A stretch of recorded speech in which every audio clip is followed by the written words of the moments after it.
And we are back. Episode 27, Drop the Green. I'm back too. That's pretty cool. So don't get too excited, everybody. But episode 27, as always, we're going to dedicate it to somebody. We're going to do our overview on the playoffs, recap the Southern 500, talk about who stood out, get us some Drop the Green bets, and then we'll do some Atlanta 2 predictions. At the very end, we got a brand new segment for y'all. So pretty excited for that. Yes, this is going to be good. It'll be fun. But as always, my name's Austin. My name's Spencer. There you go. Yeah, Let's drop the green. Let's do it. It's been a long time gone since the truth's been told, and I've seen my head cut us low. Come on, save my soul with a bar guitar and honky tonk. All right. Welcome back, everybody. Appreciate y'all tuning in. Once again, my name's Austin, if you forgot who I am. I did. I forgot what this room looked like. I almost forgot how to get to Spencer's house.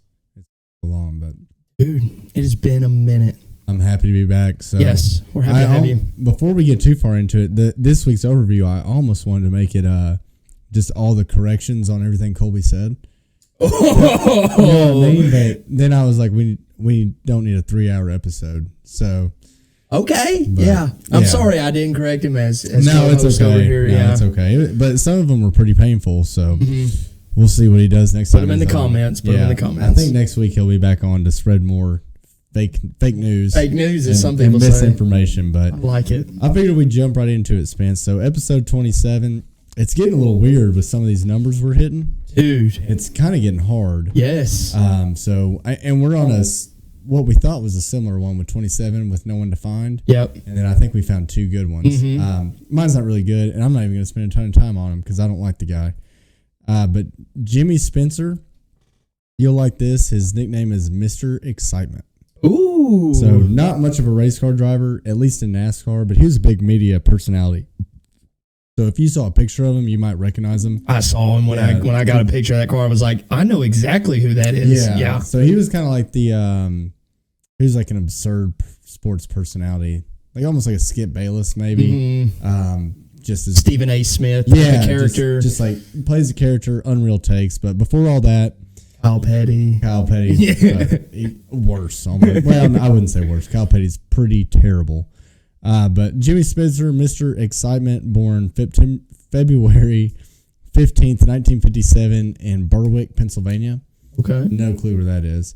But he was a modified guy, modified champion, NASCAR sanctioned modified champion, made his way into NASCAR that way in 1985, and then he started racing Cup in 1989. So between 1989 to 2006 in Cup, he raced for 16 teams. Whoa. That's how good this guy was, that everybody wanted him. Yeah. Right, yeah. Yeah. That one landed well. No, you're rusty. Yeah, but that's all right. We'll get there when we get there. But the biggest one I wanted to focus on, so when he drove this 27 car, it was only for 1 year.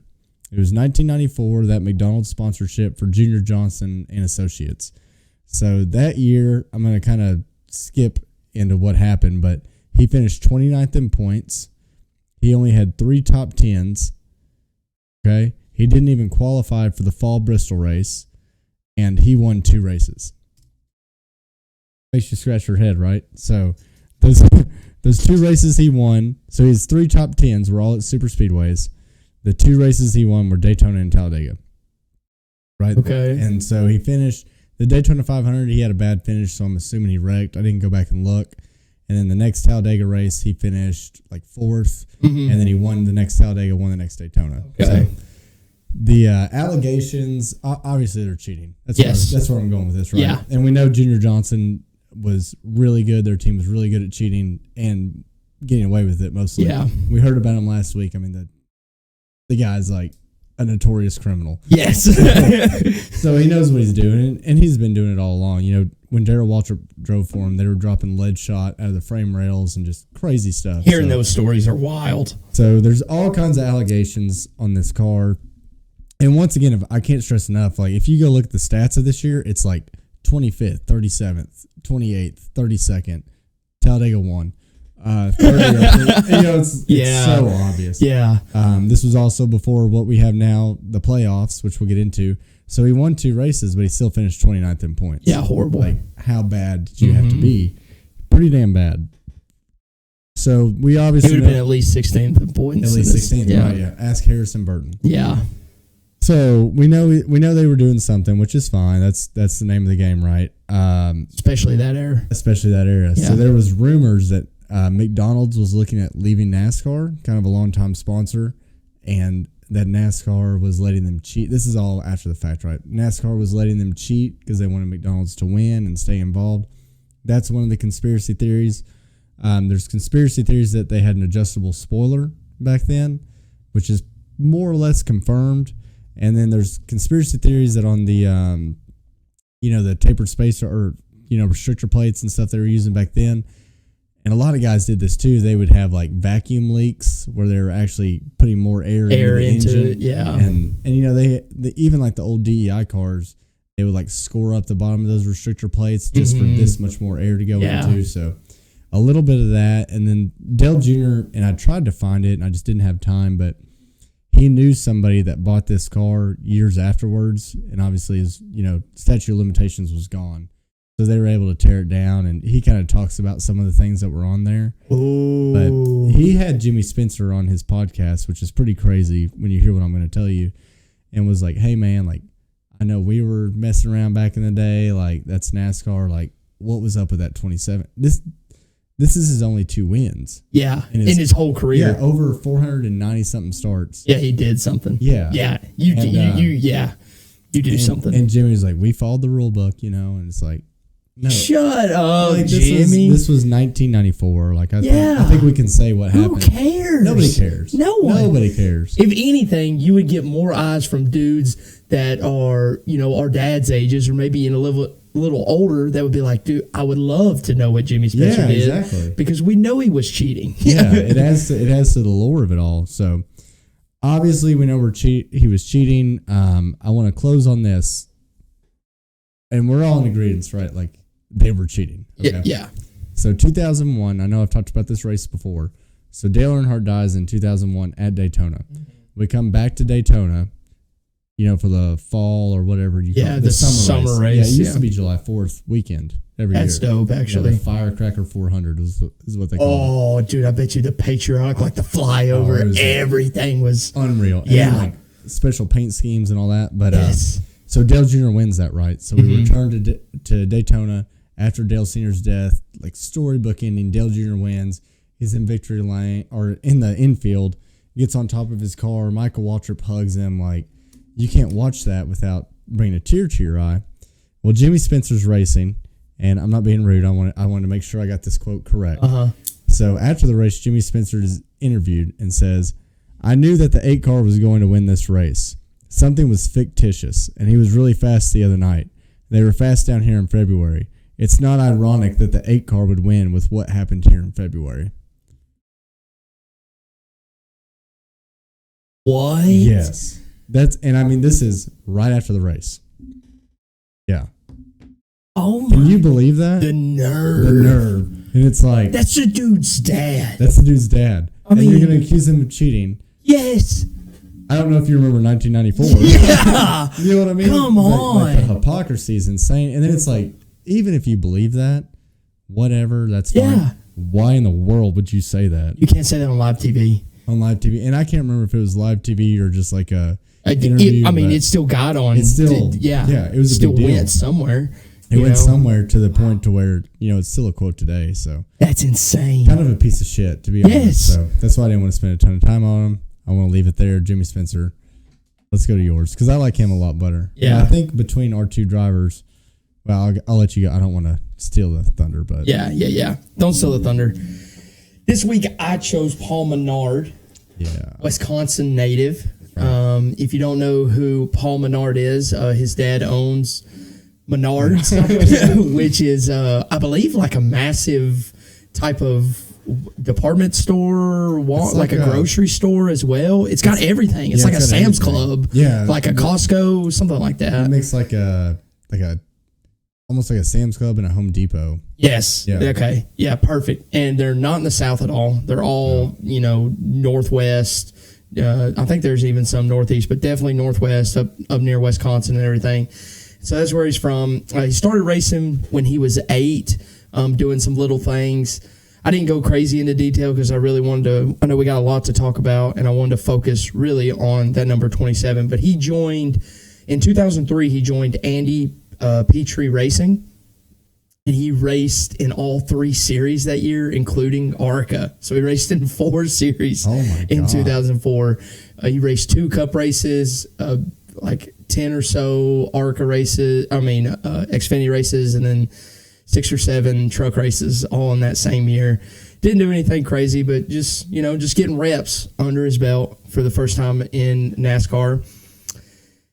And in 2004, he signs with DEI. So in 2004, he signs with DEI, and mostly from that year span, he didn't do too much in 2004. Excuse me, I'm sorry. He didn't do too much in 2004. He raced, I don't even think he raced a Cup race that year, maybe 1 or 2, and he got DQ'd from one of them. So yeah, but in 2005, he ran that number 11 car for DEI, and he finished 6th in points. So yeah, he was killing it. He finished 6th in points twice. So 2005, followed it back up, 2006, 6th in points in Xfinity. 2007, 2008, he ran with DEI as well. And then he got out of that ride and moved to the 98 of Yates Racing.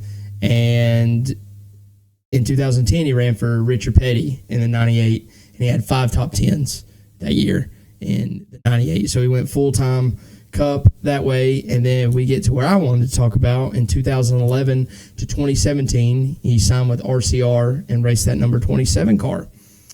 And the biggest thing that was cool about Paul Menard was he raced a lot.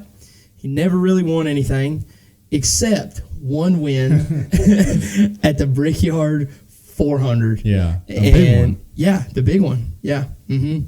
In 2011. And he won that race. He finished 14th that year. Or no, I'm sorry, he didn't finish 14th that year. His best year in points was 14th. Okay. So that was in 2015, so 4 years later. But they won that race, which was huge, not necessarily for RCR, but for him and his family. His dad pretty much propped him up, being the sponsor for his car for a lot of years, sponsoring everything he raced. And to get to that point at Indy, to win that race, to be his only win, is pretty a cool moment, honestly, to see that happen. So going on to after 2017, he didn't do much. 2015, like I said, was his best place in points. So 14th, 2015, that would have been playoffs. Yeah, he made the playoffs that year. That's pretty cool. So did RCR have 3 cars that year? Or did they have the 27? What year, 2014? 2015. 2015, yeah. So they would have had Austin Dillon. They would have had the 31, which probably was Ryan Newman.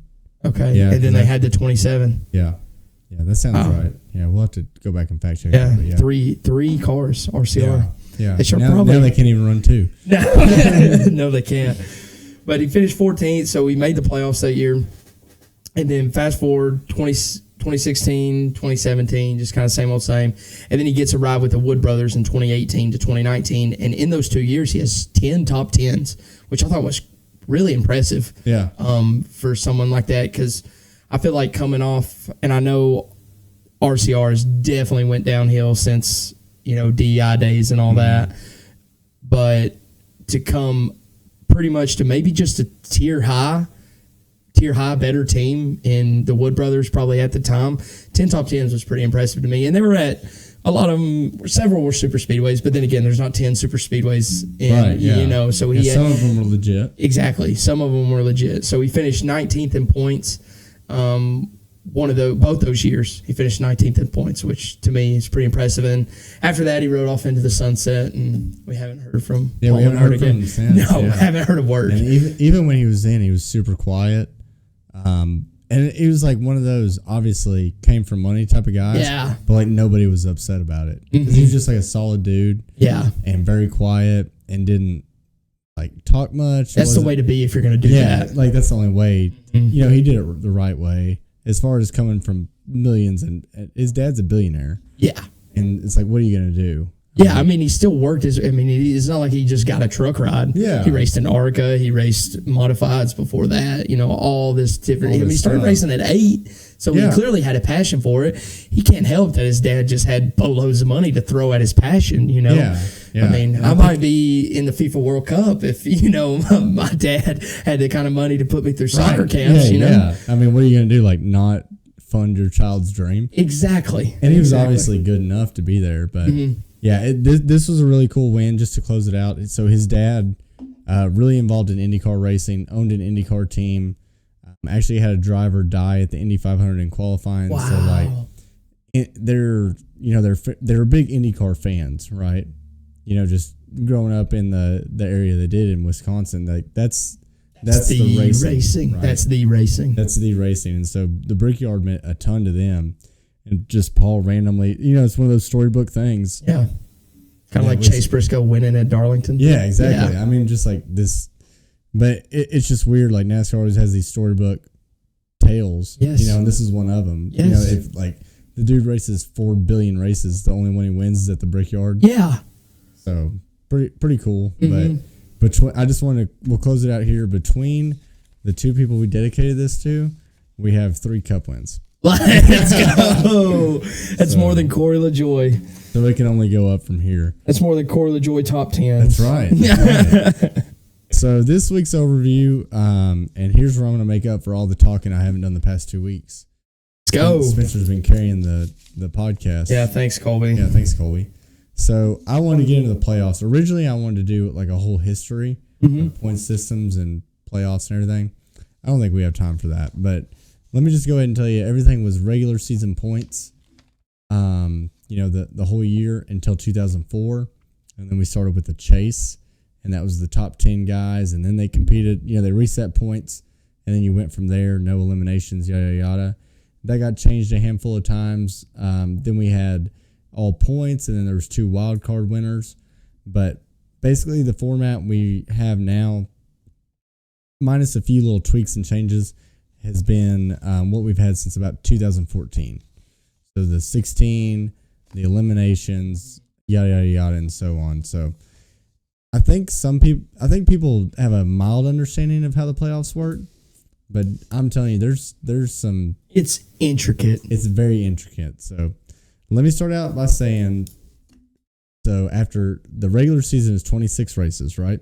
Now, I know you know 90% of this, but this is tell for me everybody else. So I'm dumb. we start out. We've got 26 races in the regular season.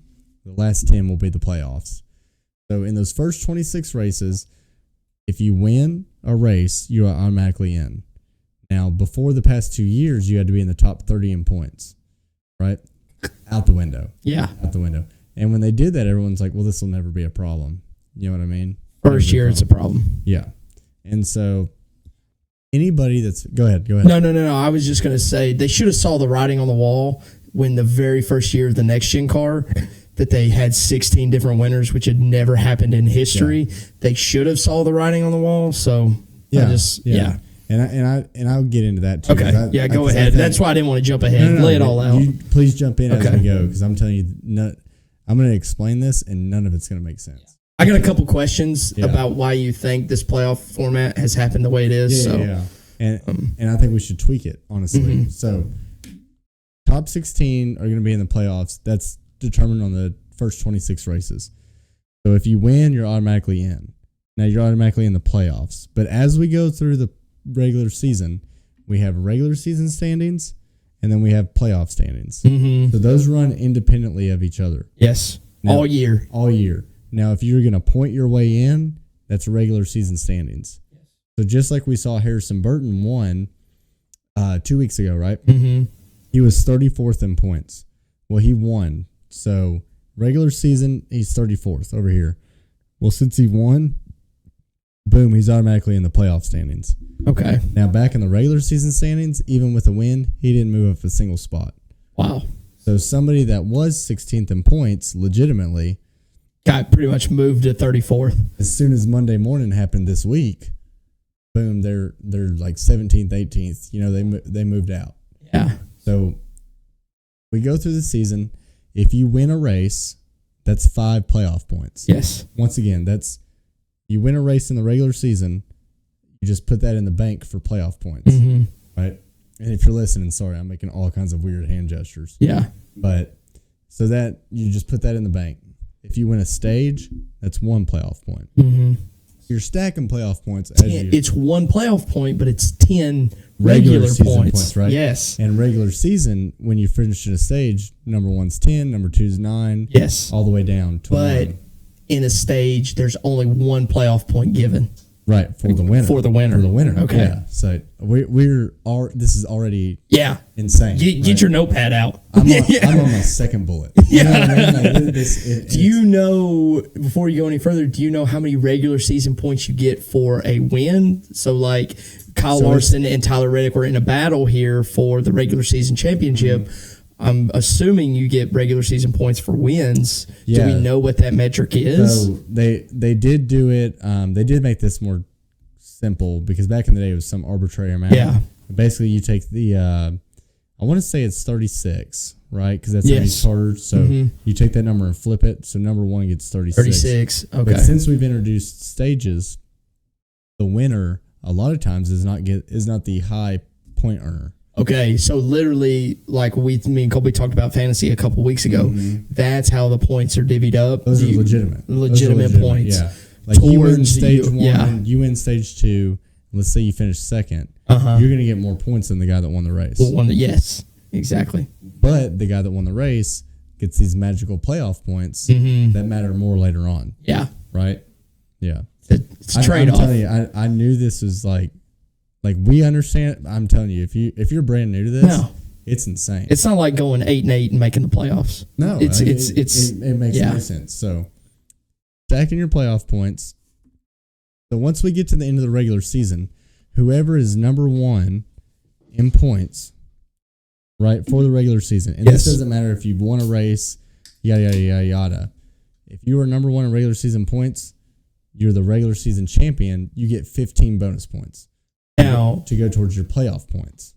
Now, again, not to get crazy here, but is it possible to possibly win the championship, the regular season championship, and not win a race?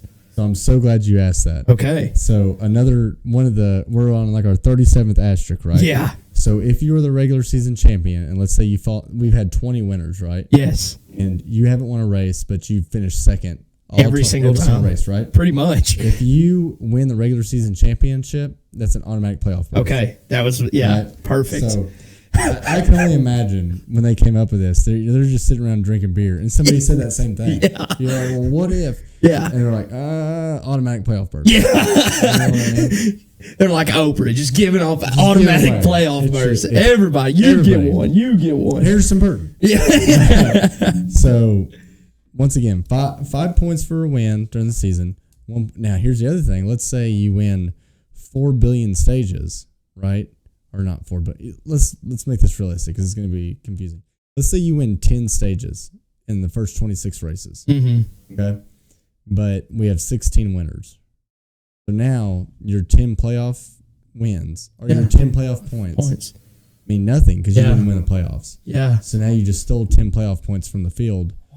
That are now mean 0. Yeah. Okay. Let's say you're not a full-time guy, and you either win a stage or win a race.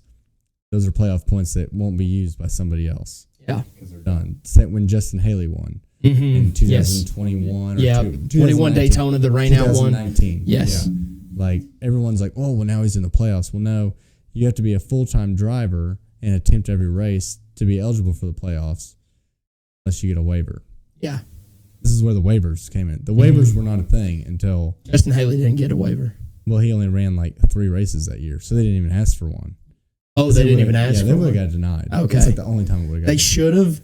They should have, NASCAR should have called them and been like, please ask for a waiver so we can deny somebody. Right, yeah. And then like every time someone asked, be like, well, we denied this one. We did. Yeah, exactly.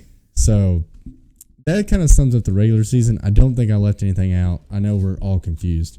So now we get into the playoffs, right? So now we've got the top 16 drivers. So we're going to do basically 4 rounds. So the first round, we have 16. We're going to eliminate the bottom 4. Mm-hmm. Then we have a round of 12. We're going to eliminate 4. Then we have a round of 8. We eliminate 4. Each one of these rounds are 3 races, by the way. And then we get to the last race, and we just have 4 people. So here's what I think a lot of people... In one race. And then one race. Yes, good point. So here's what I think a lot of people don't know. So you walk into the playoffs with your playoff points, right? Mm-hmm.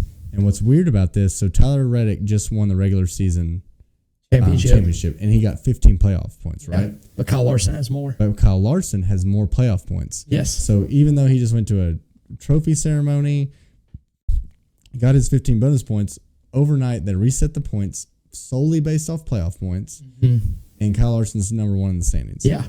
From this imaginary that's been running in the background the whole time, right? He's got 40 playoff points. He's got 40, and Tyler Reddick's he's got 2 wins.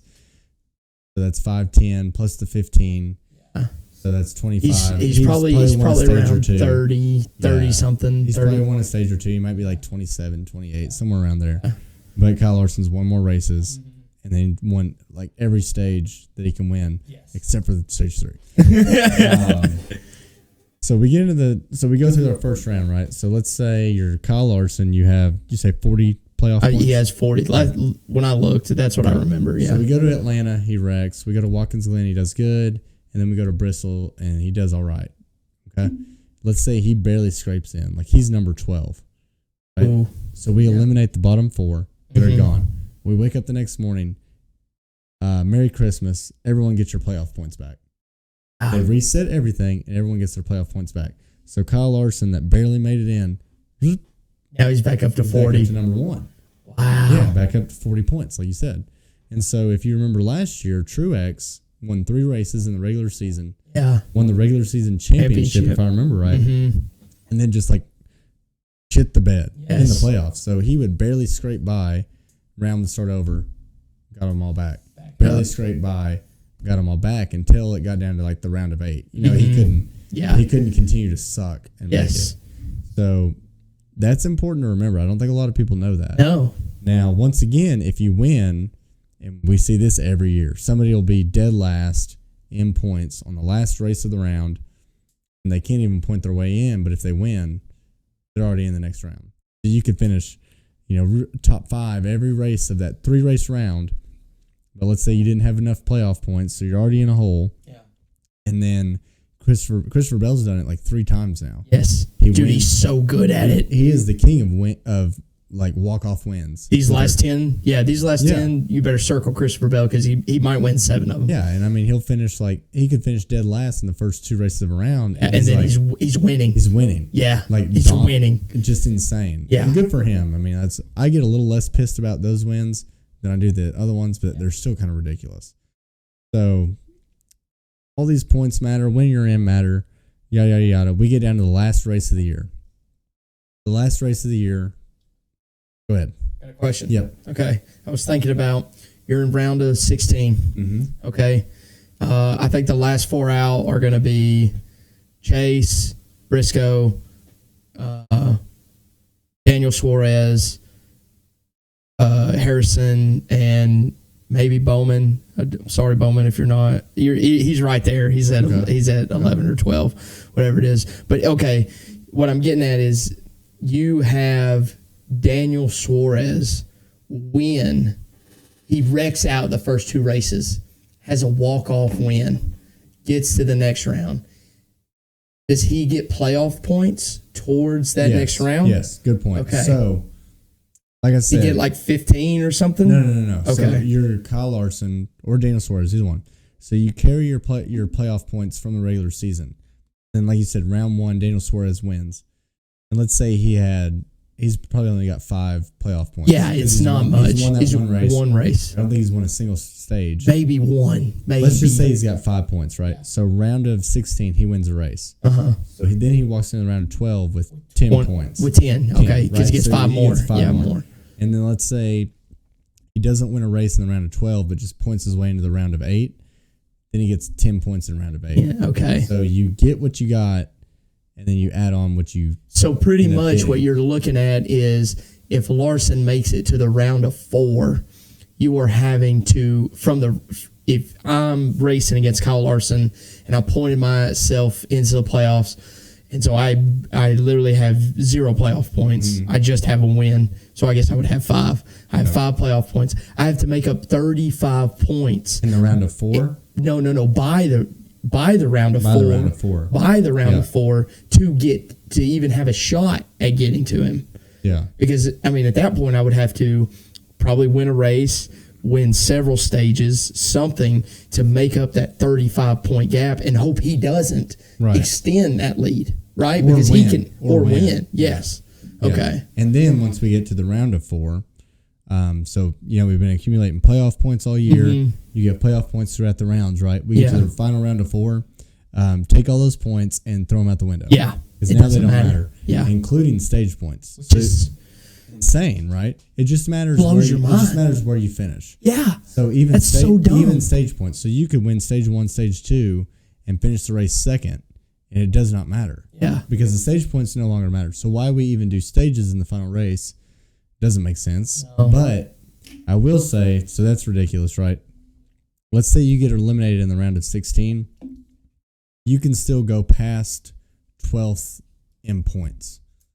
So kind of what they do, and this was based on a Kevin Harvick recommendation in like 2018. So kind of what they do is you're the first 4 that get eliminated. They move you over here into a separate pile, and they still keep tallying your points. It's like a loser's bracket. Like a loser's bracket. They're tallying your points a certain way. Well, in the background, everybody's points are getting tallied that way too. So when the next 4 get eliminated, well, then they shift over with you. Shift over with you, right? Okay. And a good example of this is like Kevin Harvick. That year he won 9 races, right? Yeah. He finished 5th in points. The very next year he won 0 races, but he's so consistent, he still finished 5th in points. Yeah.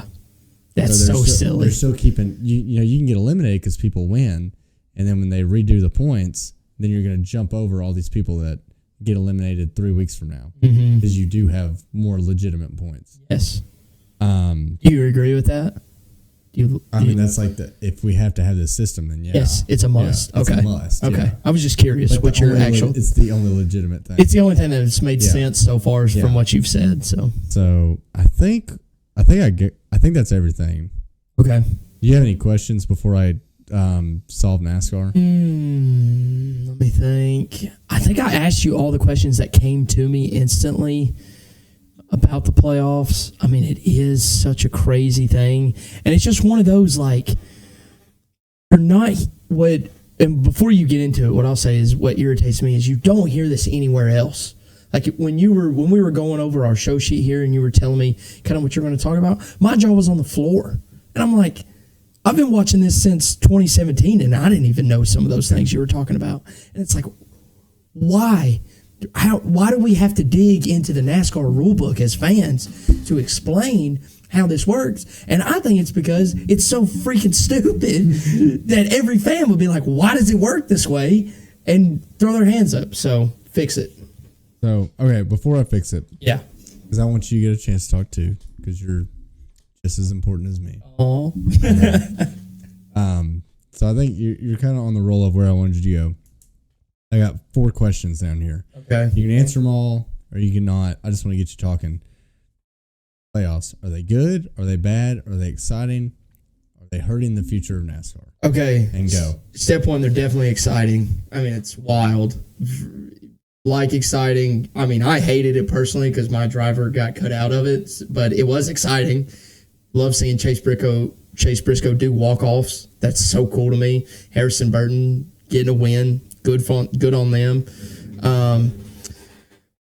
I don't think they're good. I don't personally agree. I think it's stupid. I think it to me it is good. I'll say this: it is good for teams in the back half of the field every single week to know that every single week that you go out there, yes, you do have a chance to make the playoffs. That is a good thing for you. Bad for the teams every single week on the bubble. Bubba, Ross, Busher, Kyle, which kind of really wasn't on the bubble towards the end, but he was right there for most of the year. Chastain. I said Ross. Oh, you did. I'm sorry. Yeah, no, you're good. But yeah, it's like super annoying for those guys who are getting good finishes more consistently than not and getting put out. You know, that just leaves a sour taste in your mouth for the team, for the driver, owners, everyone involved, you know. So that's where I think it's bad. Definitely exciting. Hurting the Future is a really good one that I don't know. To me, the biggest thing about the future is, and I think we've hit on it before, they do this exciting factor a lot, NASCAR does, to get fans involved. The more eyes on the sport, the better. What does the NFL have? They have big popping plays. They have the playoffs that are super intense. You just love to watch the sport. So what do? We try to make it more fun, more exciting. And to me, that is the short run solution. It's very short. And what also, to me, makes it worse is we're not seeing any data that reflects that this is working in our favor. It's not like, oh, the Daytona 500 had 10 million viewers instead of 5 million. Or even, to me, this is not worth it for a 2% increase. Right. Be better marketers. Yeah. If we're even getting that. Exactly. I don't know. We don't know what, I mean, I could go back and compare, but to me, it is not worth it for what we're doing to the, I'm not, integrity is not the right word because it is, I mean, I know. It's a pretty good one. It is, but it's just one of those, like, golly, it's annoying. It is so tough for dudes to get out there every single week, like a Busher, like a Ross, like a Bubba, and do everything right. Pretty much every single week. But you're so close to getting that win, but you couldn't get it. Yeah. And then you have a Chase Briscoe. You have a Daniel Suarez. And then you can only finish at best 17th. 17th. For the last third of the season. Yeah. So I want to touch on two things you said, and then I'm going to, once again, I'm just going to fix NASCAR for free. Yeah. I have one more question to ask you about that I wrote down. So in this question that you asked, is this whole playoff system a lot into response of Jimmy Johnson and what he did dominating? I know somewhat, yes. I know it bled into that error, but like 2004, he won. What championships did he win again? He won. So he didn't win. Did he win 04? I don't know. That's when the playoffs started. He won 5 in a row. Yes, he won 5 in a row. Kurt Busch won the first playoff. The Chase. Right? The Chase. Okay. Which is a way cooler name. I just want to say that right. It is way cooler. The Chase. I once again want to say, unrelated, we do not play a game. Like, I don't know why we keep going to like overtime playoffs. Like, we need to have our own terms. Yeah. But so Kurt Busch won the first one, and then Jimmy won like the next 5 in a row.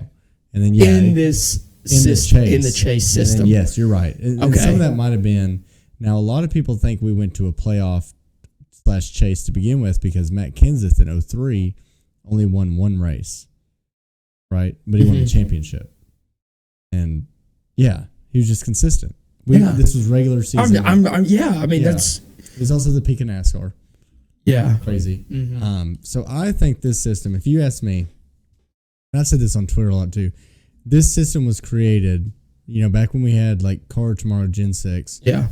And we were so top heavy in the Hendrick, Gibbs, SHR at the time, Penske. And so we didn't have parity. So what did we need to make it more exciting? Like a random system. In my opinion, once again, this is all my opinion. So if you have a system like this, like the winning you're in, yada, yada, yada, well, suddenly new names are suddenly like, oh, they can compete for a championship. Yeah. The reality is if you're 16th in points going to the playoffs, you're never going to win a championship. No. That's a reality, right? Yeah. But it's a new what's the word, like talking point or new narrative, right? A new story that you can talk about. So I think that's why we started this in 2014. Okay. We didn't have much parity. We had more excitement because of this. And then it made the top guys have to do crazy things. You have to ride the wall. You have to ride the wall. You have to do, before that, like you just had to do, like before where we were points racing, like maybe you take a second or third place finish. Well, now you can't because you're 1 point below the cutoff line that's imaginary. So now you do something crazy. So Ryan Newman. Second to first. 2014, it was either 14 or 15, one of the first years of the playoff system. Ryan Newman didn't win a single race, but he pointed his way into And once again, this is one of those things where the teams didn't know, they adapt, they learn how to do things. And so Ryan Newman's just like pointing his ass off all the way in the playoffs. It's like the last race at maybe Darlington or something like that. He needs 1 point. He goes into turn 3. Kyle Larson's on his outside in the old 42 car, walls him. Yeah, and you can watch the video. Like, just walls him. Let's go with the steering wheel, walls him, passes him, moves into the next round. He ended up making the Final Four that year. Ryan Newman in the 31 car.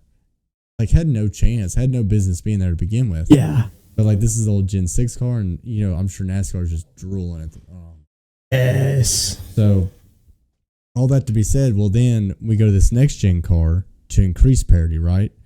And if you can say what you want about the next gen car, but we have increased parity by a lot. Yes. You know what I mean? Yeah, you were a firm believer that this wasn't going to happen. Yeah, and it did. And I mean, and not just like, I'm not talking about Harrison Burton winning at a super speedway. No. Across the field. Across the board. I'm talking about a team like Trackhouse with the Ross is able to win because his talent now matters, right? Yes. Does the car have problems? Yes. Mm-hmm. But I think we're showcasing talent more without having to be in a Hendrick, JGR, yada, yada. So keep that in mind. Once again, we had 16-something winners. The very first year that came out with the next year, we had 16 different winners. So in my opinion, now we have a system that we developed to falsify parity. Does that make sense? Yes. You know what I mean? I see what you're saying. And then we made a car that actually has parity. Polarity. So we have absolutely exposed the system. Get rid of the system or get rid of the car. You look at how close the points battles are. You know how much Tyler Reddick won the regular season championship? Wasn't it? 1 point. Yeah. And the regular season championship is legitimate points. Yeah. With stage points in it, that is what it is. We're not getting rid of stages. No. We've had them since 2017. So that's the only manufactured thing that we have in the regular season is stage points, which I don't think are terrible. No. But like take the playoff points, take the win you're in out. Like the battle was intense. We're over a third of the way through the season, and our legitimate points battle is separated by 1 point. You can't tell me that wouldn't continue through the playoffs. 10 more races. Yeah. You know what I mean? 10 more races. So we had a system. If you ask me, we had a system to falsify parity. We already knew Hendrick, Gibbs, the big boys were going to win. But we had to screw with the numbers and mess with it to make it more exciting for people. Okay? Yes. And the top guys were still winning. You look back. Maybe sometimes you can make a case like Joey Logano 2018 probably shouldn't have won that championship. No. And that's where it kind of started trickling, right? And I think that made NASCAR even more excited. Well, then coincidentally we moved to the next gen. Now if you're a pretty decent team, you don't have to be Hendrick, you don't have to be Gibbs. You can win. Once again, our points battles are legitimate, once again, can't think of the word, but like just our standard points are raw points battles. Yeah. Our unfalsified points battles are tighter than they ever have been. I mean, and not to cut you off, but imagine if Denny wouldn't have got his penalty, how great Darlington would have been. Yes. Because then we could have had three potential regular season champions. And I think we had 3 that were points eligible. The third one, I don't know, I guess it was Seabell maybe. It had to be either Seabell or like Chase, sadly. It might have been Chase. Okay. Yes, it was Chase. Okay. So Chase, like statistically, with points, could have done it. Okay. He would have had to like win the whole race and win like he would have terrible like he did. Like dominate the whole entire thing like Larson. Great point. Like if Denny wouldn't have that penalty, we would have had 4 people on legitimate raw points chasing that, and we're over 2/3 of the way into the season. We're straight up battling, 1 to 2 points away for our top guys. So I want to say that. I want to say one more thing before I fix it. I know I've been saying it, but I think where a lot of people argue with the playoffs and they're like, well, why are you so mad about Harrison Burton getting in?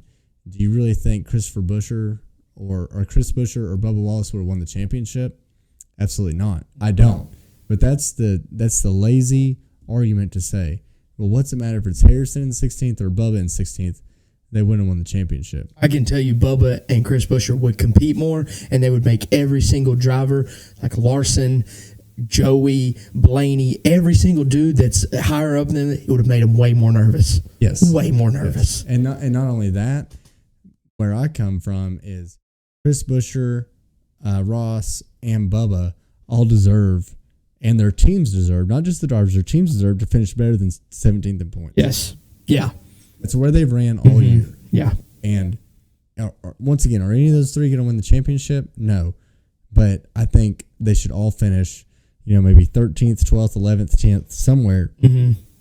Especially someone, you look at all three of those teams, they've all improved on their season. They've improved on their car. Their crews have gotten better. And they have another 10 races to improve. And they will improve. Maybe not now because now resources won't be funneled to them. Yeah. But the best they can do in points now is 17th.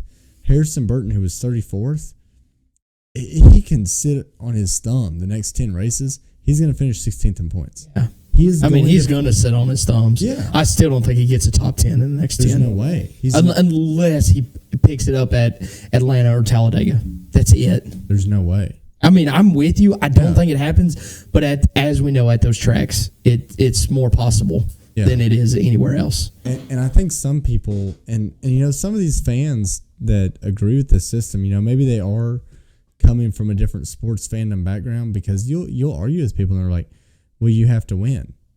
Well, what's it matter if you didn't get in the play? If you're not, Bubba wasn't going to win anyway, so what's it matter? And it's like, why would someone like Denny Hamlin, who just invested, now maybe not the best example because he just won the regular season championship and he's got a car in 17th. Yeah. But why would you spend all this money and have a team that's trying? Like, Grant, they could have won in the first 26, right? I'll give you that. They could have just won, but they didn't. But they haven't been running bad. No. And now they're penalized because somebody in 34th won a race at Daytona. Daytona? Yeah. I mean, yeah. So, I don't know how long we've been going, but all right. Let me tell you. Yeah, tell me. 46 minutes. All right. I'm back. All right, let me fix it real quick, and I'll make it simple. So, here's my idea for the NASCAR Championship, and we're going to call it the Chase again. You are right. That name is superb. It fits us so much more. Yeah. Instead of calling it overtime, we should call it over. Yes, Like yeah, back in the day, yeah. We race cars. Yeah. So I'm with you. Cater this to our sporting event. Yes, our people. So number one in the Chase, no winning in.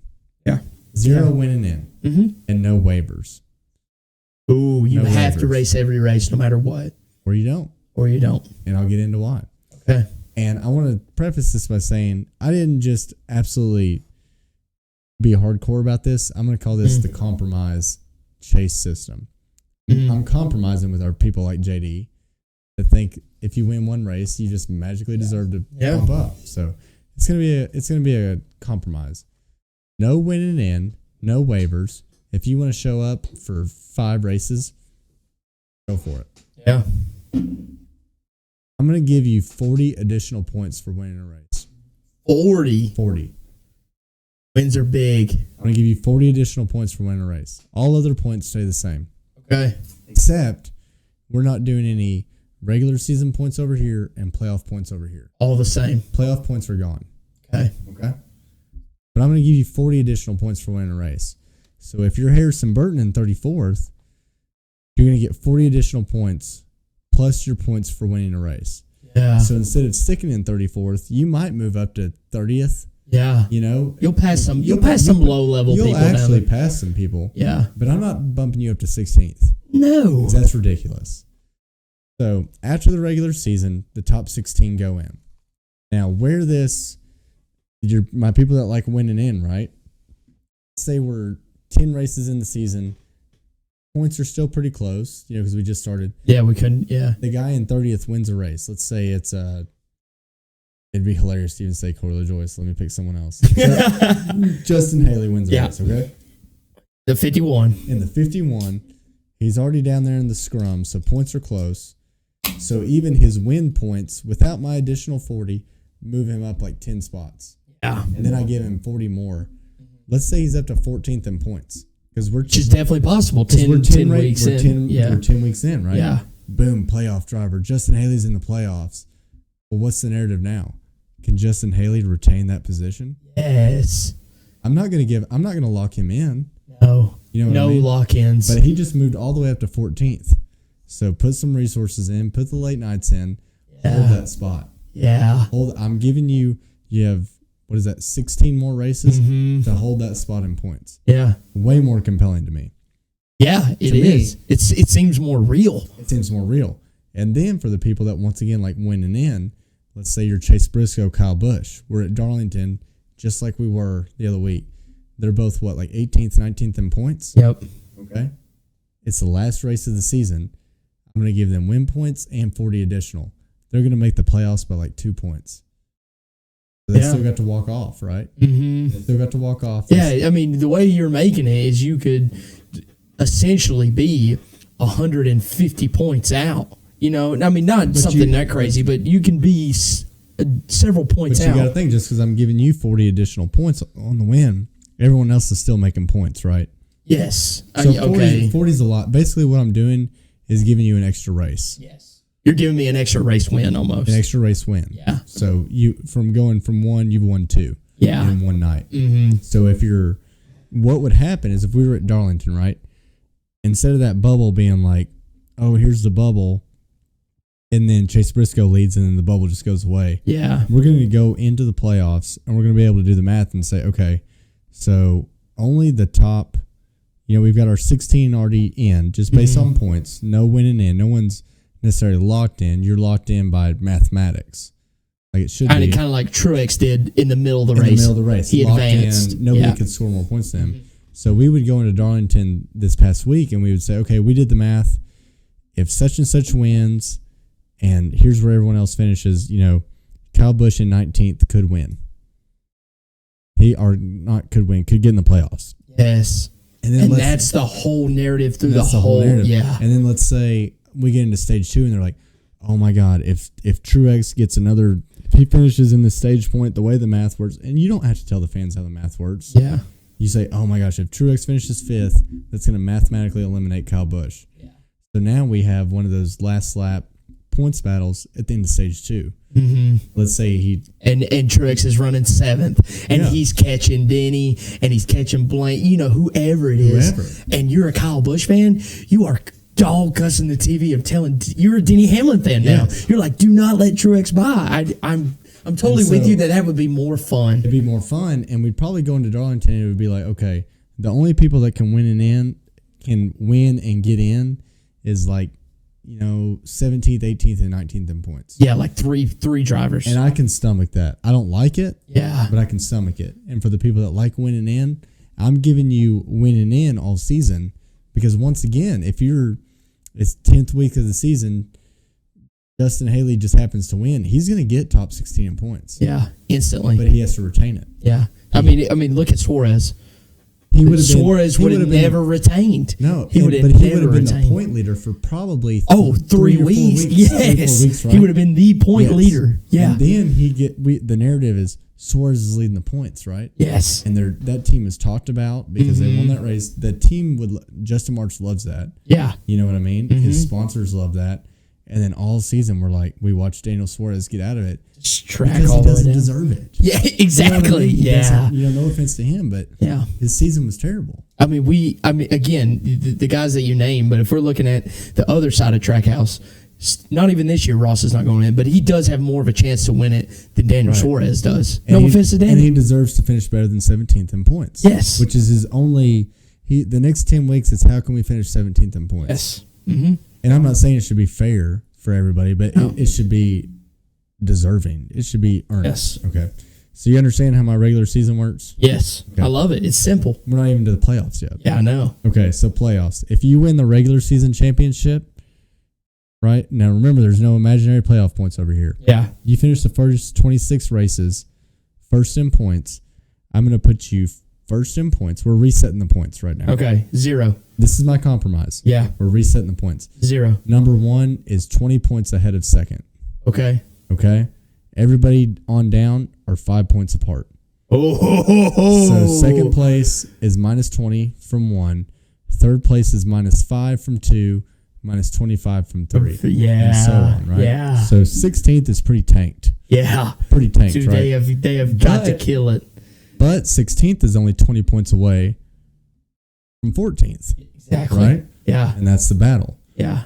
So we And take if you win, you're getting 40 points. 40 points. Right? You're getting 40 points, but our guys up 1, 2, 3, 4, they're not really affected because they're already an ass ton of points ahead of you. Yes. Because I just gave Kyle Larson 20 points, on second, minus 10, or minus 5, minus 5, minus 5, minus 5. Yeah.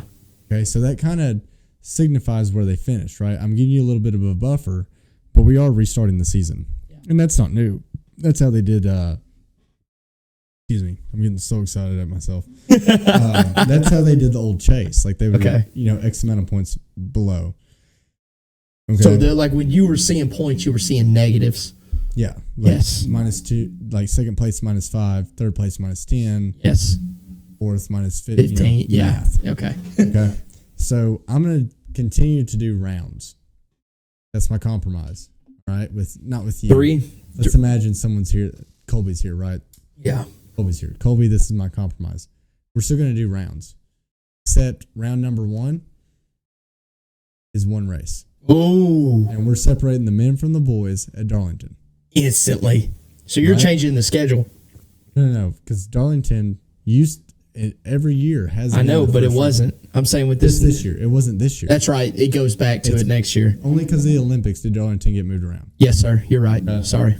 So, and I've always thought we come out of the playoffs at Darlington to separate the men from the boys. Yeah. Well, 16. We end the regular season at Daytona. 16 people is too many to begin with. Yeah. So I'm going to give you the option. If you're Chase Briscoe and you limped into the playoffs, okay, round number 1's in Darlington. Go win it. If you're that much better than those people, then you're going to win Darlington and you're going to move up in points.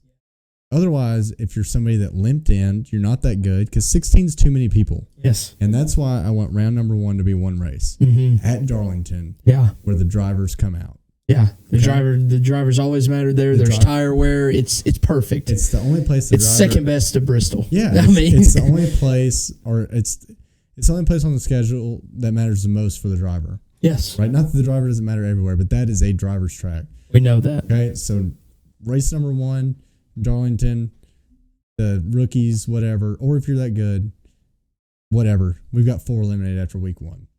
Every round from there on out is 3 races. Oh, I love that, dude. The opposite of what we do. Yes. So now, all we're doing is eliminating people. And once again, there's no winning in, but you can get 40 points. The biggest thing in this is I'm not resetting points one time.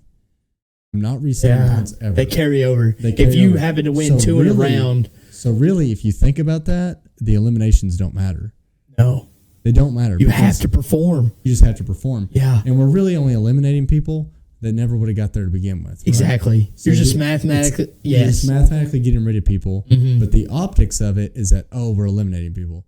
But really, it didn't matter anyway. Because if you were in the bottom, you weren't going to continue to advance. Yeah. So then our last 3 races, our round of 4 is 3 races. And once again, you've been carrying these points since Darlington. So if somebody has an astronomical lead in the last 3 races, they have it. But the thing you're not remembering is I'm giving you 40 points to win. If let's say you're 100, 200 points behind, who's to say you can't go win those next 3 races? Yeah. It's still, now whether that's realistic or not, it is still mathematically possible for any of those 4 people to win the championship the last 3 weeks. Yes. So that's my compromise once again. Let's say you have a 40, 60 point lead going into the last race of the last round. Well, if you wreck on lap 1, that guy's going to have to win. You pull a true X. Yeah, exactly. Yeah. So that's my compromise to the old school fans, the new school fans. I think it's perfect. Dude, we're going to clip that. That might be the best. I think it's such an easy solution. And seriously, like, if you guys like the sport, let us know what you think. I do like Austin, but that sounds so good to me. Just literally flipping the playoffs to where the first race is separate, and that's the tagline. Yes, that's how you market it. That's how you market it. We've got 16 drivers, which is almost half the field.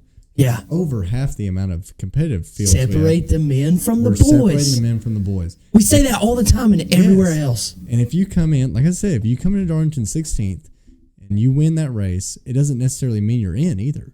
No. Because if 14th, 15th, 16th, it all depends. I'm only putting you all 5 points apart. Mm-hmm. So you're really only racing the top 3 around you anyway. God, it sounds like we'd have so much more compelling storylines. It sounds like we would get rid of the Harrison Burdens. You would have, I'm not saying you wouldn't have a fluke champion with this, because anything can happen, right? Yeah. I'm still giving you an absurd amount of points to win. Yes. Right? Wins are very important. They're very important. Which is how it's always been. But they're not everything. Yes. They're not everything. Right? And what I think would be the most compelling, honestly, is let's say 3 races before the playoffs, somebody like 19th, 20th, even further down. It all depends on how points work out. Mm-hmm. But let's say 3 races before the playoffs, somebody wins and gets to like 15th in points. Well, now we have another storyline of like, how can they hold it together? They can't choke. Yeah. We have 3 races, and to where we've got a camera on them running 12th because they have to retain 15th or 16th in points. No, Your storylines are infinitely more. Yeah. They're so much better. And it's a storyline that you can carry out through the year. Like the storyline for Harrison Burton only started at Daytona. Mm-hmm. You know what I mean? And guess what? It's going to end. It's going to end at Bristol. Yeah. It's going to end. But we're going to obnoxiously talk about him for 3 weeks. Yeah, like he could do something. Yeah. And he's going to do nothing. Yeah. And that's what I think works perfectly is it gets those dudes out instantly to where you're only talking about the top 12 guys that actually have potential to win a championship. And Harrison Burton can win at Daytona, and we can all be happy for him. Exactly. You know what I mean? Yeah. We can be happy for him. Man, what a terrible season. What a terrible Cup career, honestly. Yeah. Putting it lightly. Mm-hmm. But, man, he just got the Wood Brothers 100th win. We can be happy about that. Give him a round of applause. And we don't have to be like, why is he taking up a playoff spot? Yeah. And once again, the argument you always hear is, well, the guys, 11th to 16th, they were never going to win the championship anyway. Well, no, but they might have finished 11th in points. Yeah. That's so much more money. It's more money, and it's more deserving. I mean, you're going to look at the stats for not only Buescher, Ross, but Bubba, too. Yeah. That's 17th. All 3 of those guys can't finish 17th. No. One of them is going to finish 19th. Yep.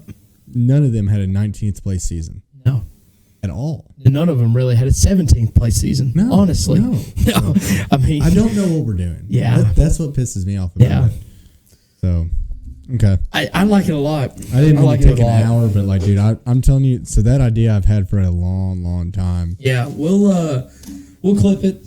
I'll get it out, and we'll see if it gets any traction. 37-minute clip.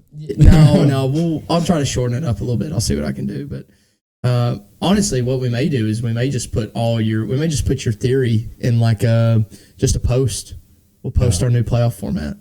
I've said it to a few people. So I got in an argument with Dave Moody. If you know who that is. Yeah, I do. Yeah, arguing with him. The only reason I know is because of your Twitter. So. And he holds the water. He carries the water for NASCAR, and I laid this all out to him.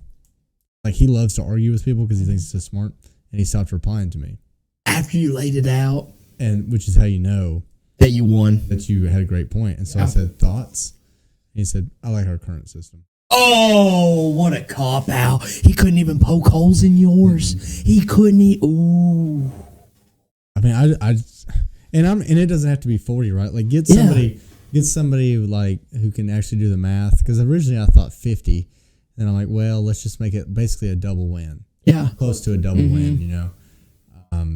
Maybe it could be 30, maybe it could be 20, but I want it to be enough to where, like I said, the biggest storyline I think you would have is 10, 15 races in, you have a guy that jumps into the playoffs.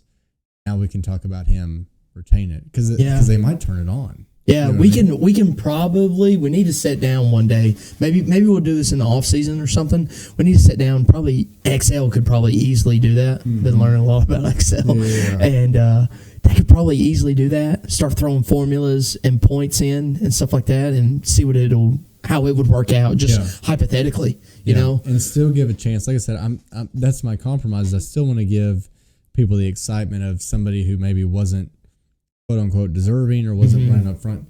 Give him the chance to get in just because he was somewhat good enough. Yeah. And we still have that. Like, I think I'd have to do the math, but I'm 99% sure under my format, Chase Briscoe sitting at 19th would still have got in. Still have gotten in, like maybe by the skin of his teeth. Yeah.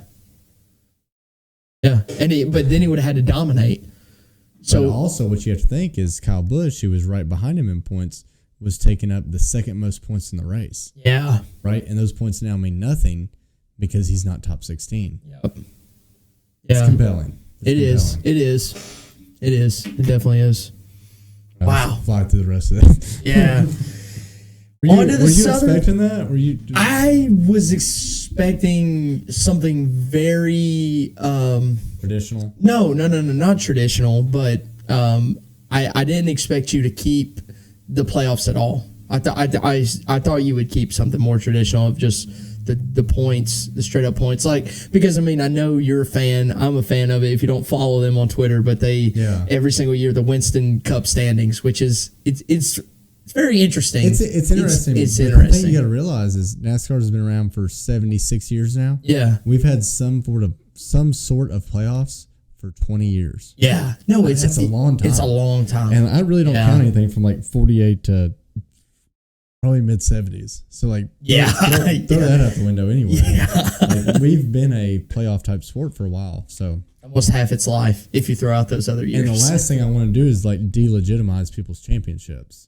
That would never be the goal. Whether I think they're legitimate or not, I don't want to go back to completely traditional points and people are like, well, Ryan Blaney's not a real champion. Right, wrong, or indifferent, Ryan Blaney's a champion. He won. He won Under the current format. I might not agree with it or think he was the best that year, but I don't want people to start poking holes and saying, well, now I'm not counting any champion from 04 to when we do my system. Yeah. We had to find the compromise. It's kind of the same thing of to me, I literally got asked today about pit crews, and they were talking about the fastest pit stop. The guys that have a 5-lug pit stop, they should definitely be, and I'm not saying that pit crews get into the Hall of Fame, but if you have the fastest pit stop ever, that should be a record for you. And someone that is now changing a single lug tire, you don't get to break that record. Right. You get your own. It's different. It's different. Yeah. So I'm glad you made that distinction, because it is. You're not trying to devalue anything that anyone said in our past. It's in our past. Yeah. It was awesome. We all watched it, but let's make it better. Exactly. Let's make it better. And the last thing I say, and this is just the point I made to Dave Moody, is we have progressed in the car. Yeah. Right? Like I said, we have more polarity. Parity. Yeah. And so we have more parity in the car. We've progressed in that. I don't know why we can't progress our system. Yeah, 100%. I'll leave it there. I know. It's almost been around. This same system has been around since this exact system we're running since 2017. 2014. The bones of it. The bones of it. Yeah. So Kevin won this first one. Yeah, the first one. And Kevin was not the best driver that year. Yeah, he said that. Yeah, he was the next year. Yeah, he was, and he didn't win it. Yeah. So. All right, well, take us into the recap, buddy. Yeah, man, let's go for it. Race rating this week, I gave it a 7.9. I was really happy with the racing. I thought it was really good. The strategies were so fun to me. Watching Denny run long and just edge people was so fun, man. I wish more cars switched to it. I was very curious to see how Ross's 3 pit strategy was going to work in the final stage. Of course, we got some ill-timed cautions for that, so that sucks. And then the move that Briscoe made was unreal. We haven't seen a move like that all year. We didn't see that in the spring. I thought it was really good short track racing.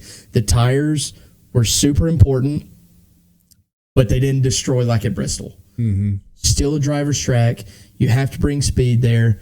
We saw several different guys kind of get into the mix that we hadn't heard for a while, and it's like, where have you guys been? I know you guys are decent, especially literally every single Stewart Haas car. Yeah. Every single SHR they're car. All drivers. Exactly. Exactly. Crazy. So it was wild. It was fun. I really enjoyed the race. Again, trying to take the outcome out of it. My boy got put out. I could have easily give it a 3-2, and you would have been like, yeah, it's about right, Right. But I enjoyed it. I thought that's what I want to see every week. I want to see the comers and the goers and the tires matter. But I will say, if we saw that every week, I think it would devalue what that is. 100%. You know You're what I right. mean? So Yeah, it makes it would. that much more special. Yeah. I gave it a 9.2.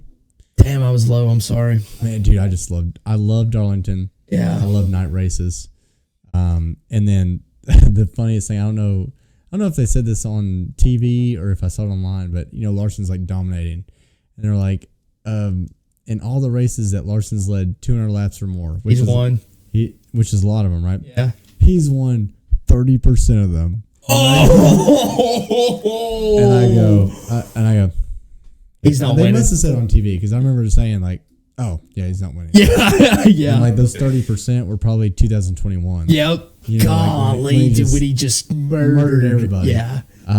So I knew something was going to happen, and that's fine. I mean, it really wasn't him per se. no, it was just once that we had. I think it was the Carson host of our caution. Yeah. And then it just kind of went on from there, and then when Ross stayed out, that just who had an amazing restart, by the way, and you can't. I don't know. That's what I said. I was like, he's going to stack. You texted me that, and I was like, probably. Like I didn't want to admit it, but I was like, think so. The way they were talking, the tires were gone after 2 laps. Yeah. They made that much of a difference. He's on 9 old lap tires, and he gets a jump that's better than anybody. Yeah. Can I have one of those? This is my last one. Okay, go for it. You won't believe it. You won't believe it. I swear. I know. I believe you. Okay. But I think it's that same restart where Larson could have like pinched it middle. Yes. Yeah. And I remember at the time I was like, man, he kind of backed out of it a little bit. Where usually you see him. I think he was just caught off guard. I think everyone was caught off guard how good Ross did on that restart. So that was part of it, but then they had that like 3 wide moment and Larson backed out of it. Yeah, he was scared. He said after the race, he was like, for once I was thinking about like the regular season championship. Oh. And he was like, I knew the only chance we had to win was to like not wreck. Yeah. Because usually you just see him put it in there and like if it sticks, it sticks. Yeah. If he wrecks the top 4, he goes home with a smile on his face. Like he doesn't care. But so like he was just very un-Larson in that moment. That's so crazy. And then lost it by 1 point. Yeah. Very compelling. And then now we just put all these playoff points in. But moving right along, did this feel for you at least? I mean, it didn't bug me as much. Did Briscoe winning from outside the top 16 bother you as much as Harrison? No, it didn't. No, not even close. It still bothered you? Oh yeah, it definitely still bothered me. And what's worse about it is everything that's happened with SHR. I've been a fan for them for as long as I can remember. God, I love it for that team. I really do. I love it for every single employee. I love it for every single member of that front office, the pit crews. Who, if you're an SHR employee, I'm so happy for you because you do deserve it. You know, they've worked just as hard as anybody else. Exactly. You've poured your blood, sweat, and tears into everything, and everything that's happened to you was not your fault of how you lose your job. You're going to be unemployed. That sucks. Yeah. It just sucks. Yeah. Granted, if that wasn't happening, I probably wouldn't give a damn. I mean, you know what I'm saying? It's the storyline. It is the storyline, and it just sucks. The thing it doesn't hurt is they had speed in the spring when we went there. He finished second or third. He finished top 5. Well, I forgot about this. You remember Kevin almost won Darlington last year. Yes. If it wasn't for Tyler Reddick and his... Yes. Yeah. SHR's I forgot about that. Always had a little speed there. So it wasn't really that surprising. It just... Like you said, and at that time, Kevin was in a different spot than Chase was. Yes. Kevin was on the bubble anyway. Yeah. Well, he still made the playoffs that year. Yeah, he still did, but we were more pulling for a win in this last year. That's what that's what I was pulling for anyway. But yeah, it sucks. It sucks that you keep a guy that has earned it week in and week out of the playoffs. But again, like you said, I definitely don't feel as dirty as when Harrison won, but something, you smell it. Yeah. You smell it. Yeah. You're driving 70 down the interstate, and you're like, what's that smell? Is that skunk? And then it's gone in about 10 seconds. You're like, okay, maybe I can forget. It still happened. It's exactly. It still was there. Yeah. Wow, dude, that's like some poetry right there, really. It was. 4 beers in, I'm a poet. Yeah. The only other thing I had on recap, I mean, and we can just be real quick. I mean, can you beat Darlington? No, dude. God. What a track. Do not, NASCAR, I swear to God, if you touch that track, if you touch the one last gold thing that we have in this sport, it's amazing. There's something, like you said, about the night race. Yes. It's just amazing. All right, well, let's talk about who stood out. And we can be, we're going to be biased and be quick here. Yeah. Corey got one. Yeah. For the first time in, I think, like 10 weeks. Yeah. So Carson, and legitimately, this is one Corey should get in all respect. It's a driver's track and experience, right? So he finished 9th. You would have, if you listened to his interview afterwards, you would have thought that he's in the Final Four. Did you see his picture on Twitter with the on the podium? Yes. Yeah. Oh my God. It's literally like 9 different podiums going all the way down, and he's the last one drinking champagne.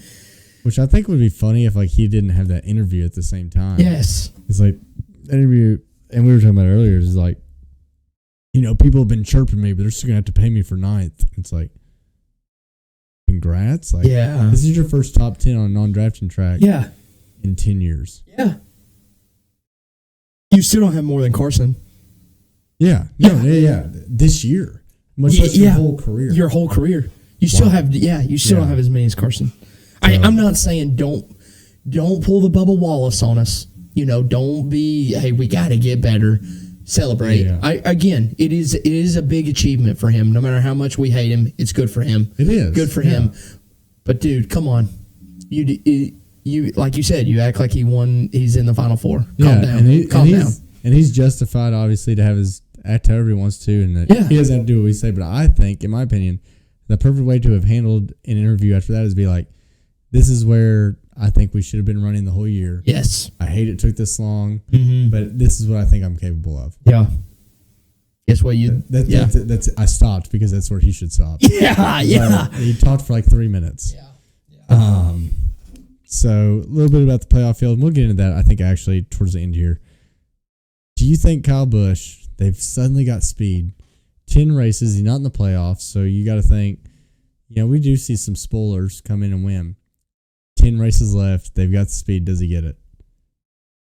I'll lead in with the bets. Okay. Yeah. Okay. Yeah. Dude, I don't know if you know this, but Bubba, Ross, Chris Buescher, or Kyle Busch, they're going to win Atlanta. They have to. That's how it is. And I'm throwing all the money on Kyle Busch. I think Kyle Busch gets it done this week at Atlanta. Mm-hmm. Okay. 1 week too late. All right. We'll get in there in a second because we got to do our bracket first. But I will say, do you remember 2022, the first year of Next Gen? Yes. The first 3 races of round 1 were won by non-playoff cars. Yes. I don't know if you remember that. I do remember that. And then what's even funnier is Tyler Reddick got eliminated in the round of 16, and he won the first race of the round of 12. Yep. It was my favorite playoffs that I've ever been. It was an incredible playoffs. I was like, wow. If you needed more of a reason to change the system, this would be the one. And then they didn't. But let's real quick. You want to do the bracket? Mm-hmm. We got time. No, I know we're about 3 hours in right now. Great. Let's go through this. We don't have anything formal here, so I'm going to go first and make this easy on you.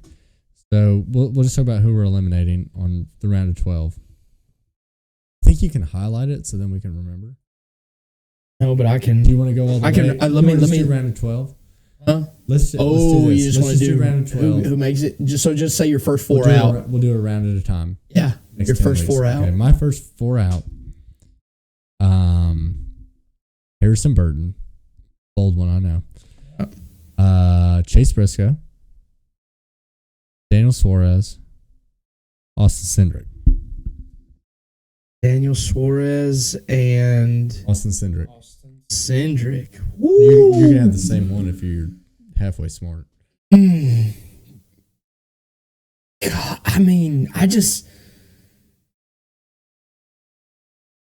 okay. I'm gonna write these down as well. Spencer. Don't throw that sheet away. I'm not. I won't. First 4. Harrison Burton. Bold. Chase Briscoe, sadly. Daniel Suarez, but this is where I'm going to get wild. Don't pick Bowman. I'm not. No. I'm going to go with someone even more crazy, and I think it's Truex, dude. Okay, that's probably not. Yeah, I think it's how Truex. you would wreck on lap 2, I don't know. Yeah, of a like A driver's track. a driver's track that you potentially like just need to finish. You know Yeah. what I mean? Yeah. Like so, and I think it's just more of his whole, not the organization, but just the team over there is in shambles. You think he's checked out, so his team doesn't. He's checked out. Yeah. Then you watch the guy that's taking the car next year. Yeah, this guy. Like you're on the 19 team, right? Mm-hmm. You're packing up your pit box on lap 2, and then you have to stick around, and you see the guy taking the ride next year, have the run of his life, and you're like, man, maybe this 10 weeks just goes by fast. Yeah. We can get to he's just there so he doesn't get fined. Right, He's Marshawn Lynch. Lynch. Yeah. Eating his Skittles. I think everyone else is so far ahead. I mean, yeah. And that's what I wanted to touch on too, is like, do you think, so we're going to Atlanta, the Glen, and then Bristol. Yeah. So the Glen, they're talking about bringing a tire that has like 4 seconds of fall off, which I'm not worried about. At the Glen? They said that's what the tests have shown.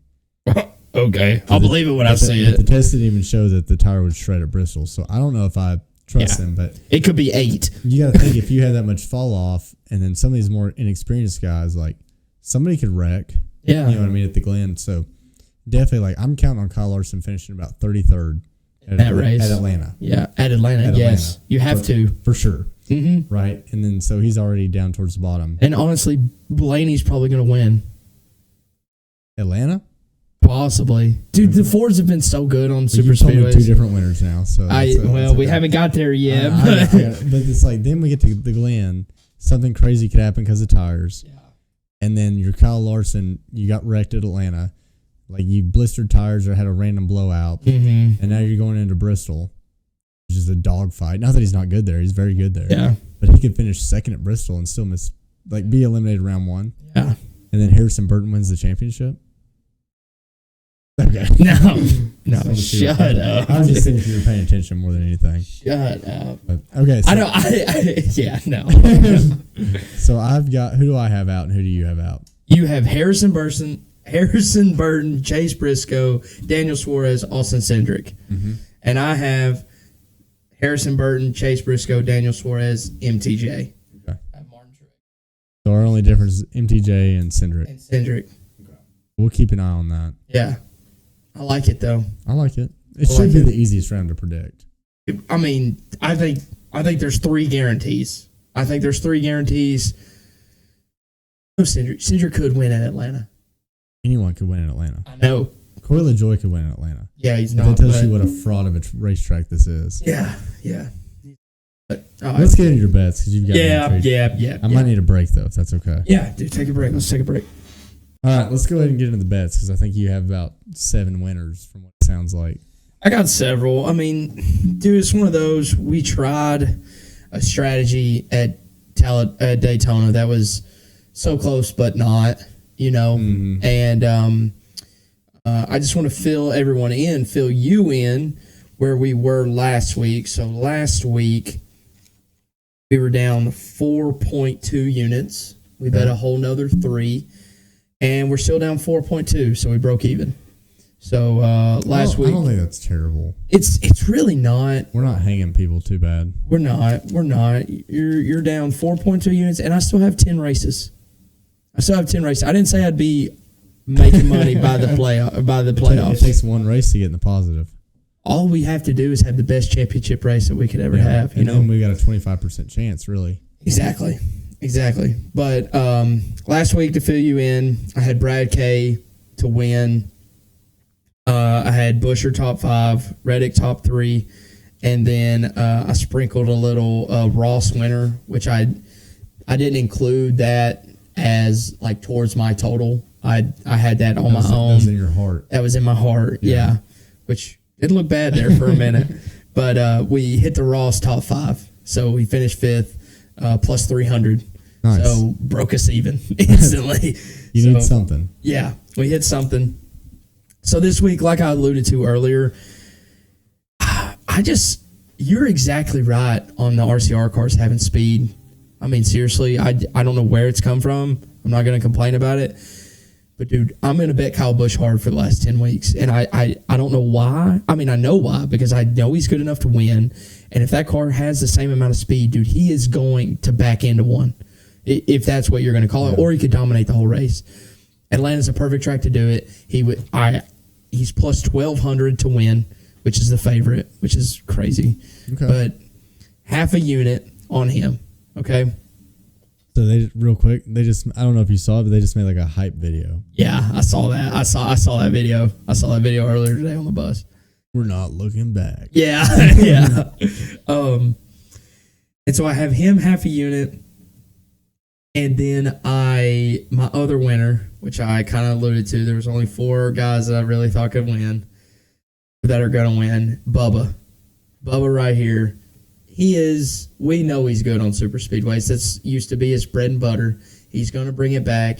If anything, at this point, I think he's matured to the point he wants to show that he belongs at that organization, not just on his team on the 23 car. He wants to show Denny Hamlin and Michael Jordan that he can win.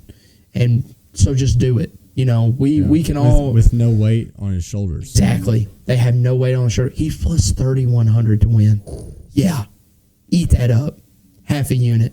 Bubba Wallace winner.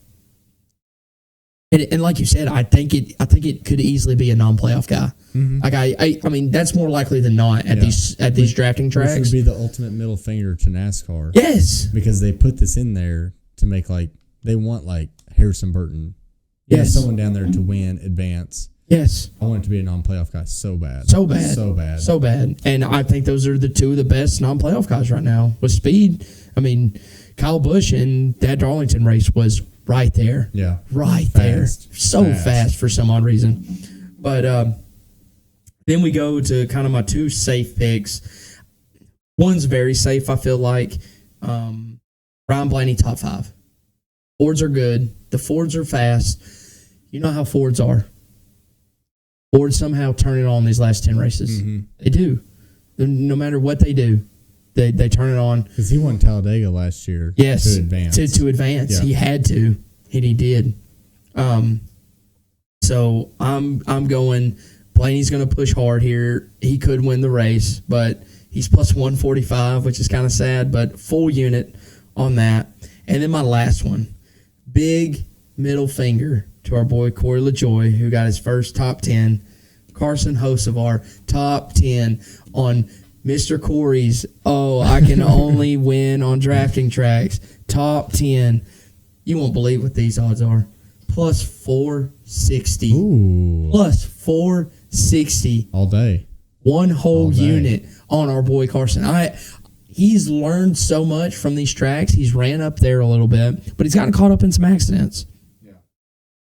He's going to be doing the same thing he's been doing all year. He's going to play it safe.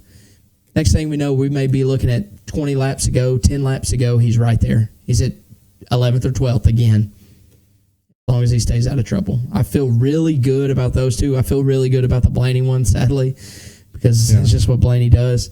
But those are my 4 picks this week. And I like them. I like them.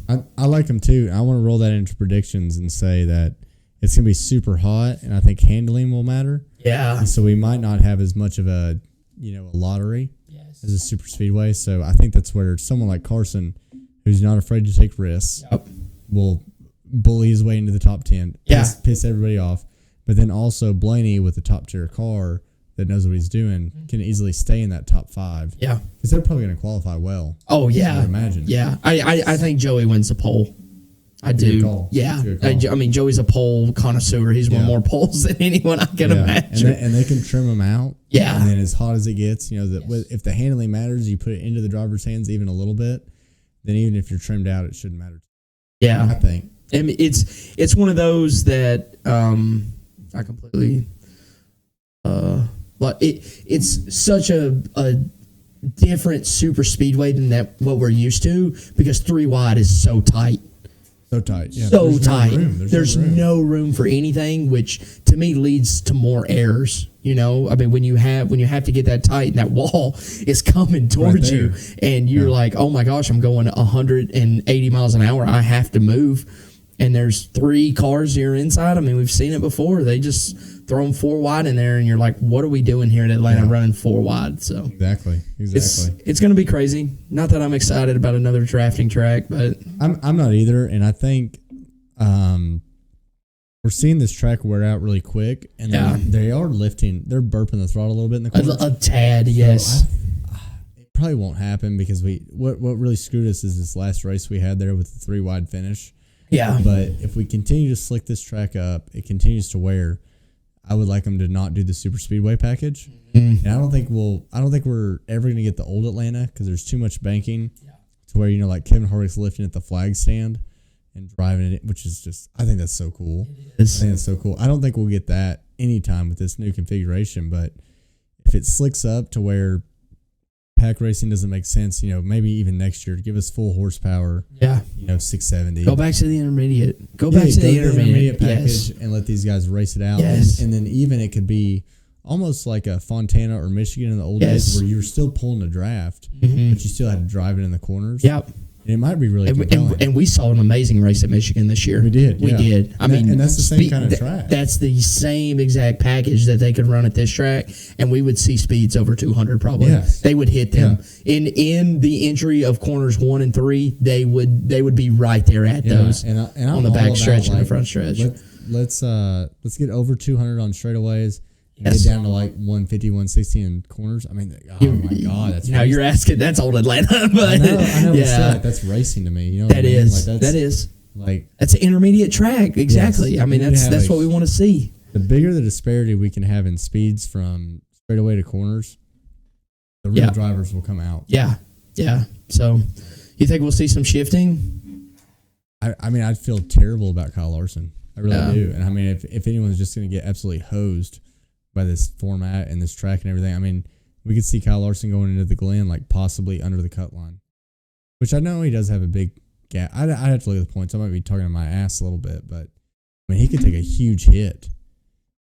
And then even these guys like, let's say like a Brad could wreck early and then just completely be done because we don't. So Kyle Larson has 45 points. Mm-hmm. He's plus 35 to the cut line. To the cut. So line, okay, So he could wreck lap 1. Yeah, and then you have someone below, 13th to 16th win. That makes that cut line even worse because they never had a chance to begin with. Again, not to go back to our playoff picture, but just to put it in perspective, the first 4 out right now are Chase Briscoe, Harrison Burton, Ty Gibbs, and Martin Truex.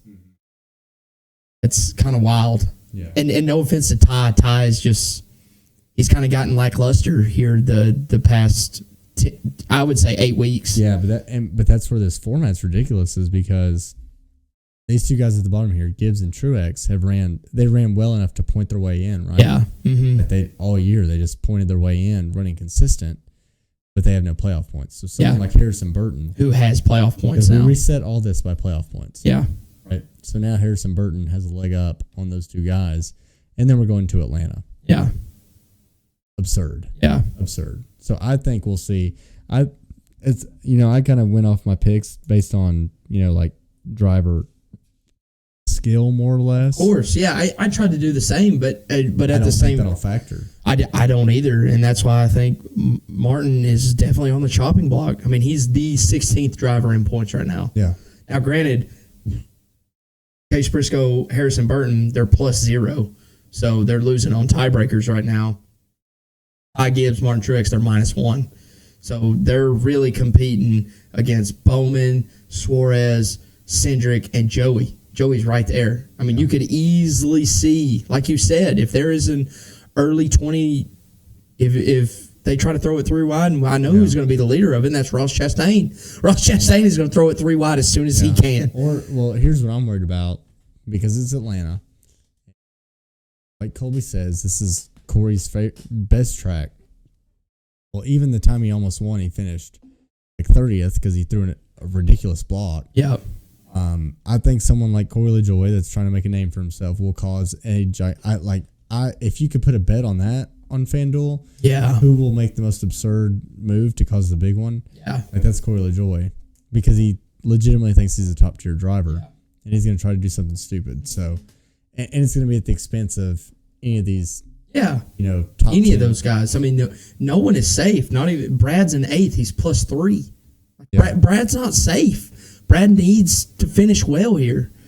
I mean, Chase Elliott, no one's really safe, but probably the top 3 guys, and that would be Larson, Seabell, and Tyler Reddick. +35, +27, +23.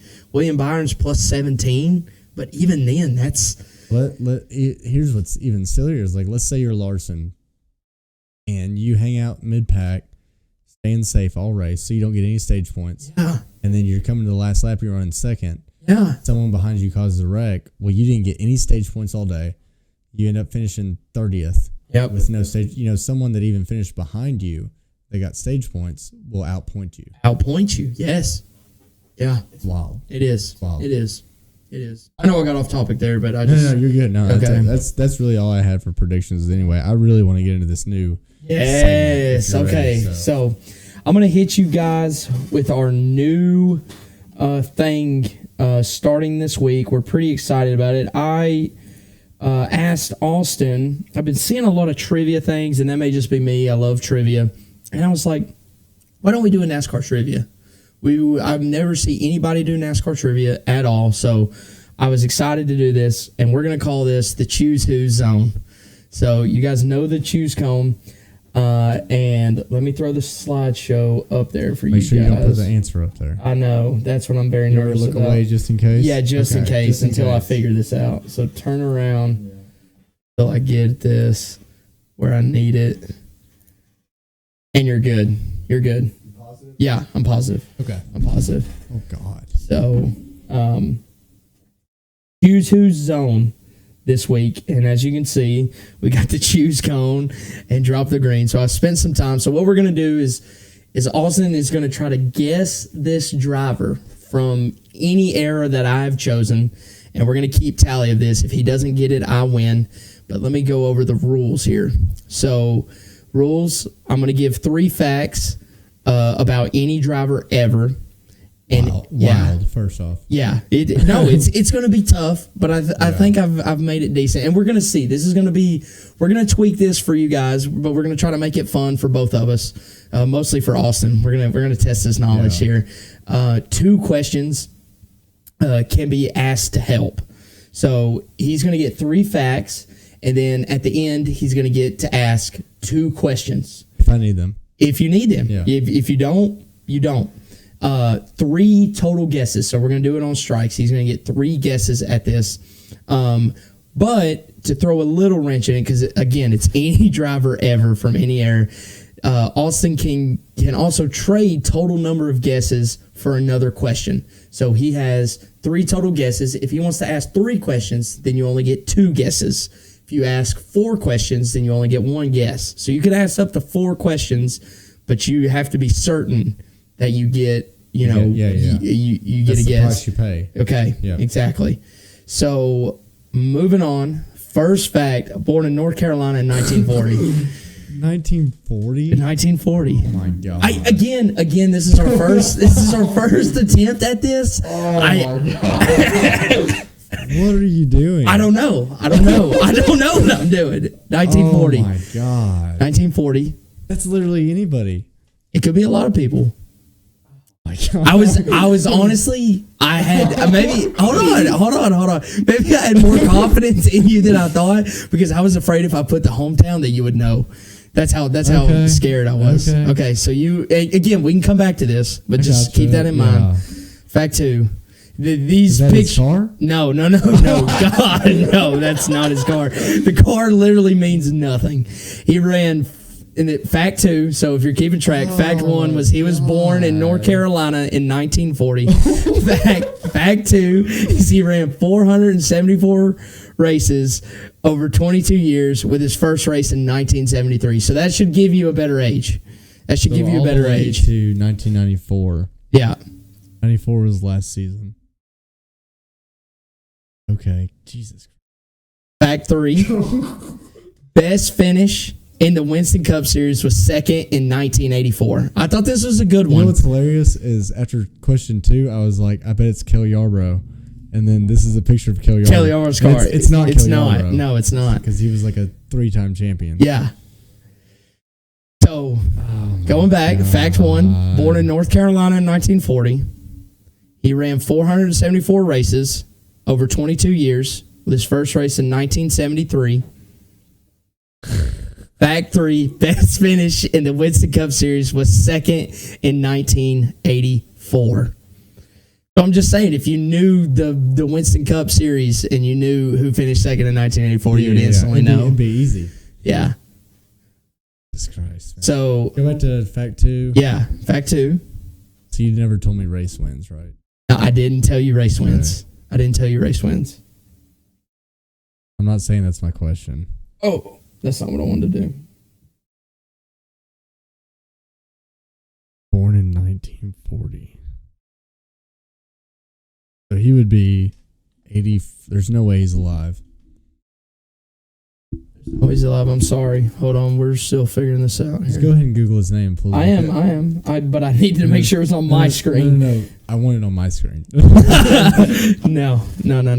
I can't believe you did me so dirty. I was hoping the first one. I was like, he'll do something crazy like Jay McMurray. And I'll get it. You know who I almost did? Jeff Gordon.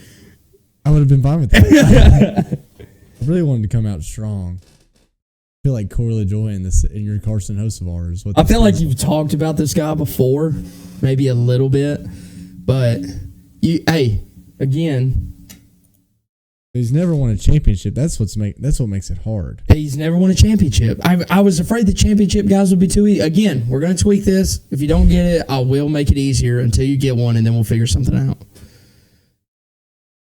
But you get 2 questions. What are you thinking? Oh my God. So born in North Carolina. Yep. Which every NASCAR driver in that era was pretty much born in North Carolina. So Yep. Great Yeah. fact. Yeah. Great fact, Spence. Sorry. Oh my God. Best finish of second in 84. I feel like Terry Labonte won the championship in 84. Is that right? He did, yeah. Did he really? He did. Why can't that be the question?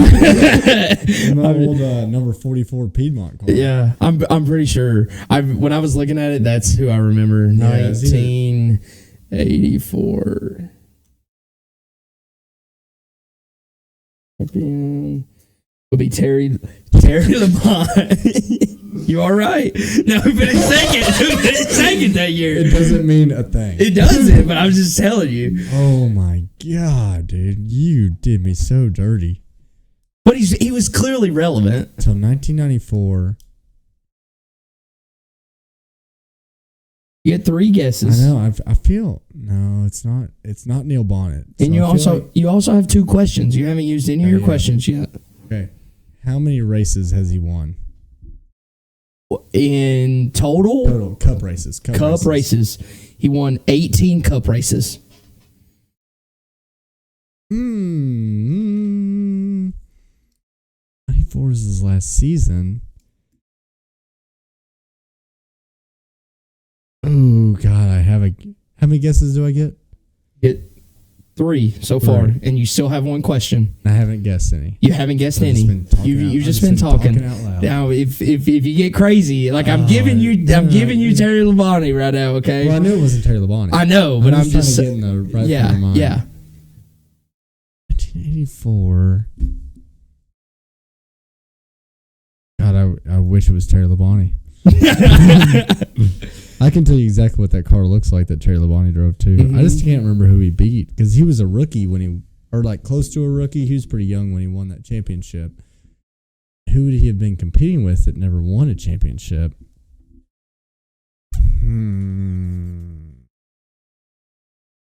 1994 was his last season. Yep.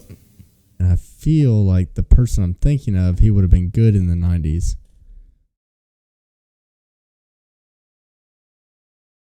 Who is the last team that this driver drove for? And is it Andy Petrie Racing?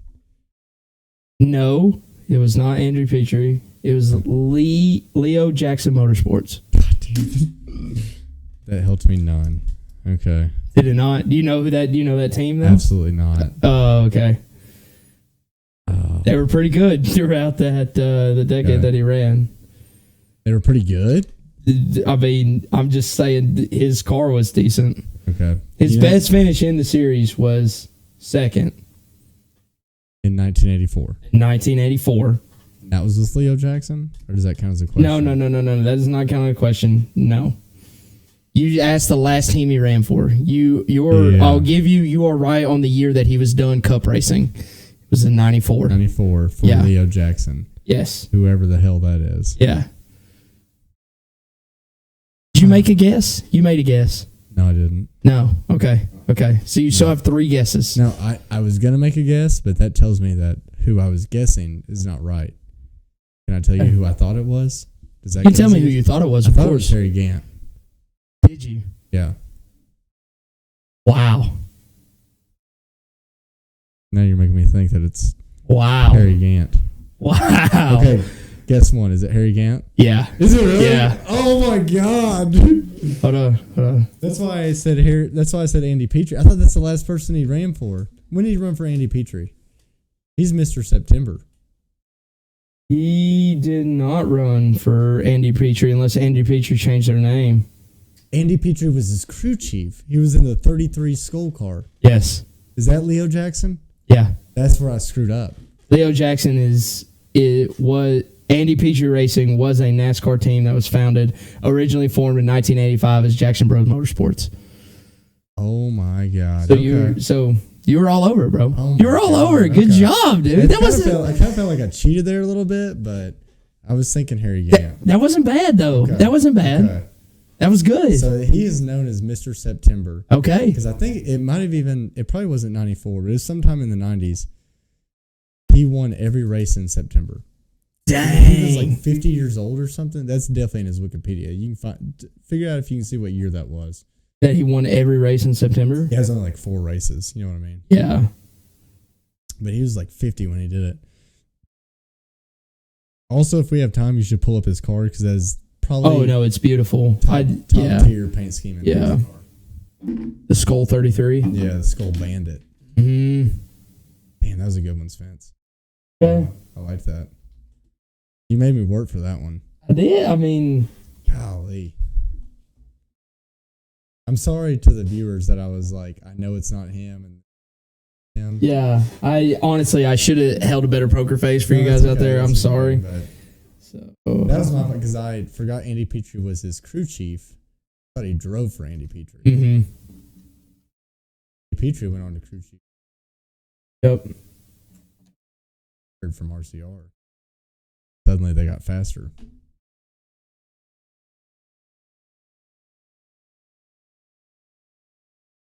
There it is. God. Harry Gant in that car right there. We haven't got to his episode yet, but we'll get there. Mr. September. Mr. September. He won 18 Cup races. Won 18 Cup races.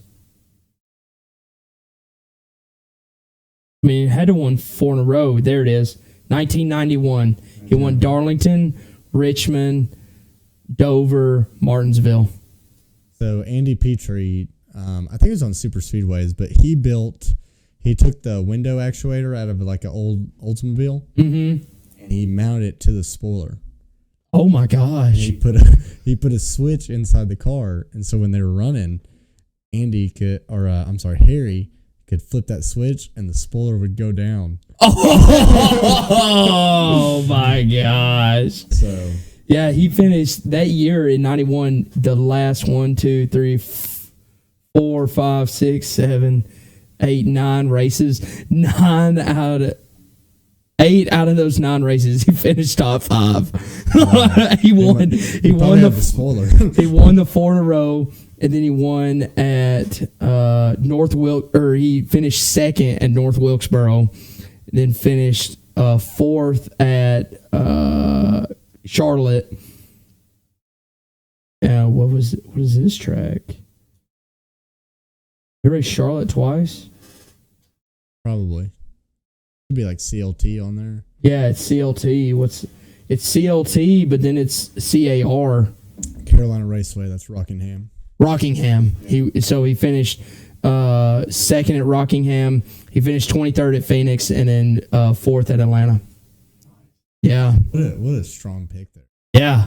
I thought it was good. Okay, so I hope you guys enjoyed that. Yeah, we'll work on that a little bit because I do like I said, I feel like a little bit of cheating on my part, but we'll give it to you. One to 0. I will gladly take it. Yeah, 1-0. You did good. So we'll. God, I can't wait for next week. Now that I got this one. Yeah. Born in 1927. Again, I didn't know where to go with the facts because again, if you know that fact, you know. You know what I mean? Yeah, so I have to not necessarily like if I would have said he was born in Taylorsville, North Carolina, would that have helped at all? No, okay, you see, but I didn't know. I'll tell you what helped me the most is the time period. Yeah, that was good.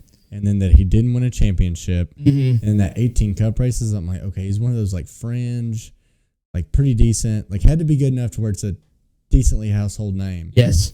And then I just see, but some of those have to leave up to your questions. Yeah, because you do have 2 questions and possibly for more. I can't. The Leo Jackson threw me because like that, and that was just my fault because I thought he raced for Andrew Petrie, which he kind of did. Kind of did. Yeah. So that was good. Damn. Yeah. That's the best. We should just do that the whole. Awesome, but let's close this out, man. Yeah. What do you got? I have nothing because we've went so long. Yeah. Did you have anything? No, dude. Where are you watching the race this weekend? I think we're gonna watch it at my house. You're more than welcome to come. Okay. Colby has said he's gonna come. Ooh, having a little party. Have a little party. So you and Catherine come. Yeah. He wants to see the new TV. Yep. He wants to see it say buffering. Yeah. When my Wi-Fi goes out. So y'all are more than welcome to come. We can talk about it closer to time, but I'll definitely cook for y'all. Okay. So hopefully that's where you're watching. Yeah, no, that sounds good, man. I'm excited. We got another big weekend, college football week 2. The Vols take on NC State, so I'm excited about that. Mayo Bowl. Yeah, the Mayo Bowl. Night game. ABC night game. Let's perform. Yeah. Go Vols. They almost lost to Boston College. What are you talking about? NC State. Yeah, no, it wasn't Boston College. It was Western Carolina. Oh, it was Boston College. Boston College played Florida State and beat them. Yeah. We're leaving that in. Yeah, ball. Yeah. Sorry. But yeah, appreciate y'all for watching. Thanks to Colby. I think he'll be back here next week. Yeah. So maybe y'all can do a little choose who with him. I'll try. I'll have to make it easy. Yeah. It's not going to count towards my tally. Of course not. Yeah, big thanks to Spencer. He's the constant here, keeping it together. I'm trying. So I'm the only one that knows how to work a computer around here. It's very true. But thank y'all so much. We'll try to keep on going through the playoffs, and then next year you're gonna see our playoff format. That's right. That's right. But See you guys. See y'all.